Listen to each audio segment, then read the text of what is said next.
Good morning, sabi nga mula po sa ating FB. As they say, pag daw po tayo ay nagpalala na po ako. No? Ako po ay from Himamatsu, by the way. Yeah, I have 3 kids, very energetic kids, na nagmalaya pa sa akin. Ulit, na which I don't believe na ako ay dadapuan ng ganitong sakit. Ano po, dahil kagaya nyo rin po, masayahing tao. And then, just 2 years ago, nang malaman ko po ako ay breast cancer. But since then, I'm just 26 years old. Meron po ako talaga sa right side, na-diagnose ko siya, na meron akong cyst, it's not cancer. Hanggang ngayon po nandito. So, nung pong mag-asawa ko, sabi ko, pag nag-baby ako, gusto ko breastfeeding ako. So, nagpa-check up po ako, okay pa, wala pa siya, hindi pa siya nakita. When my youngest musume nag-yochen na, pagka-check up ko, na-diagnose dito. That was 2 years ago, na meron ako ritong maliit na bukol na nung ma-diagnose sa malaking hospital, it was 3.2 ang laki, and it must be stage 3. Na nung time na yon, malaman ko ang result, hindi ko po sukat akalain na hindi ako natakot, hindi ako kinabahan.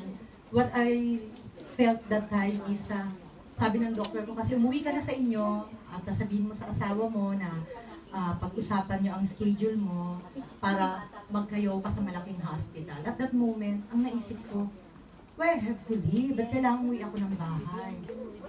I need to leave. Kailangan ko mabuhay, Dok. Ikaw po ba titingin sa akin? Yan ang sabi ko sa doctor ko. And then my doctor says, hindi daw siya ang titingin sa akin. Hindi po ako lalabas ng room na to hanggat hindi mo ako binibigyan ng referral letter para talagang iligtas ang buhay ko. Dahil naisip ko noon, stage 3, sabi nga po nila, pag stick hanggang kakamatay natin. Pero at that moment, ang napansin ko sa sarili ko, bakit hindi ko pa ako nakikilala ang AIM Global nung panahon na yun, that was 2 years ago. Ang napansin ko lang po sa sarili ko, paano bang nandyan siya na huwag kang mawala ng pag-asa, may 3 kang anak, you have to leave. And then pag uwi ko nga po ng bahay, sabi ko sa husband ko, this what happened. And then ang husband ko, humanap po siya ng mas magaling na doktor, na specialized doon.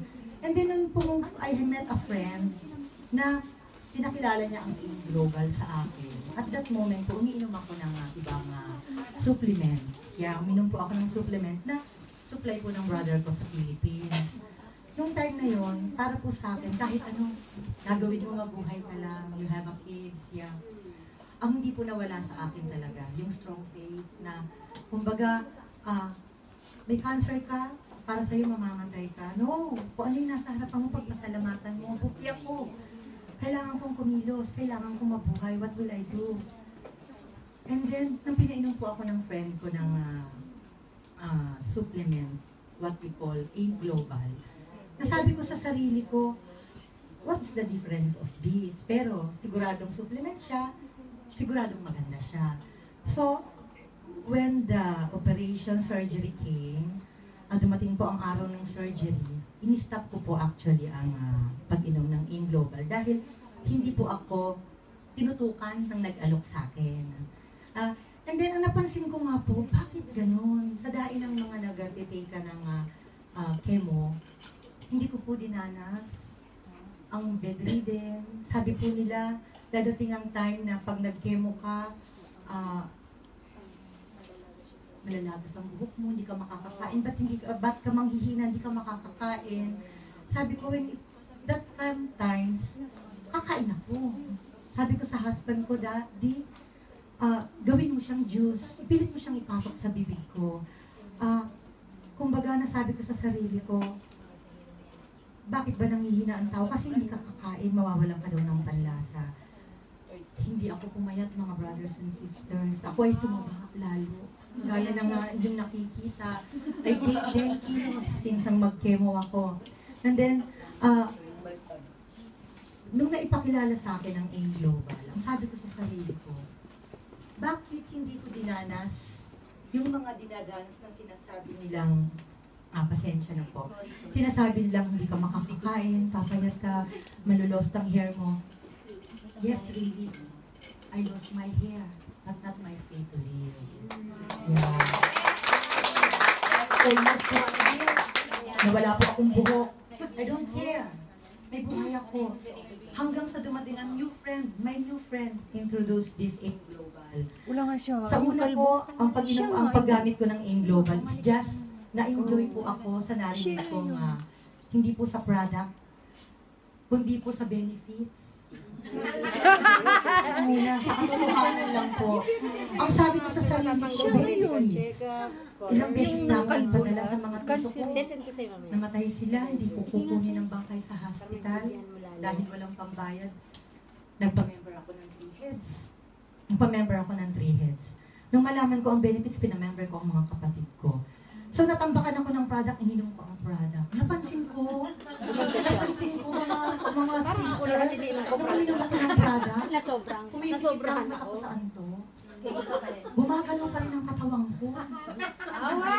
Yes, ang sabi ng husband ko sa akin, ano ka bang klaseng tao? Kahit ang doktor ko, even my doctor, I processed 8 chemotherapy. After the chemotherapy, actually, binrest surgery ako. Tinanggal siya. Kahit tinanggal siya, sabi nila, it took 20 days sa hospital. In 5 days, lumabas po ako. In 5 days, lumabas po ako ng hospital. Sabi ko, what will I do here? And then, nag-start na in-invite ako. Binuntahan ako ng friend ko na yon, na sinabi niyang tulungan ko siya dahil na kailangan niyang magbenta. Yun lang muna ang sinabi niya. So natambakan ako ng product, ininom ko siya. Napansin ko sa product na to, kahit ang doctor ko, supposedly my cancer is a strong cancer cell, as they say, na dapat kumalat na siya sa buong parte ng katawan ko. Kada ini-MRI po ako, mga kapatid, lang sabi ng doktor ko, anong nangyari sa cancer cell ko? At nananahimik daw. Nananahimik daw siya, hindi raw siya.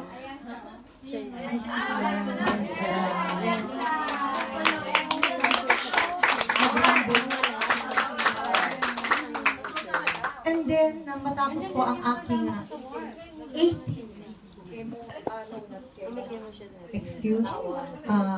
dextrose. After ng chemo, 18 session pa ng dextrose. Yeah.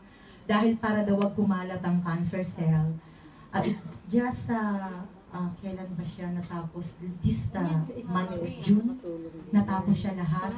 Since March lang po ako pumasok sa AIM Global, na mismo ako ang nag-sumali dito. Uminom ako ng product, stop po ang liquid. Meron po akong gamot na maintenance sa hospital, hindi ko po siya iniinom for hormone balance. Ang lahat po ng nagpapagalaw o nagbibigay ng aking kalakasan ngayon, unang-una po, sabi nga po nila, pag meron kang ginawa, tutukan mo. Believe. Maniwala ka sa ginagawa mo. Napakabait po ni Lord kung bakit po naipakilala sa akin ng AIM Global. And then, pati po ang family ko sa Pilipinas, naligayahan sila. Hindi po nila sukat akalain na pati sila makakaranas ng ganitong nakakainom ka na, sumisigla ka na, and then nakakatulong ka pa sa ibang tao dahil po ang aming educational plan, pinamimigay po namin sa ampunan.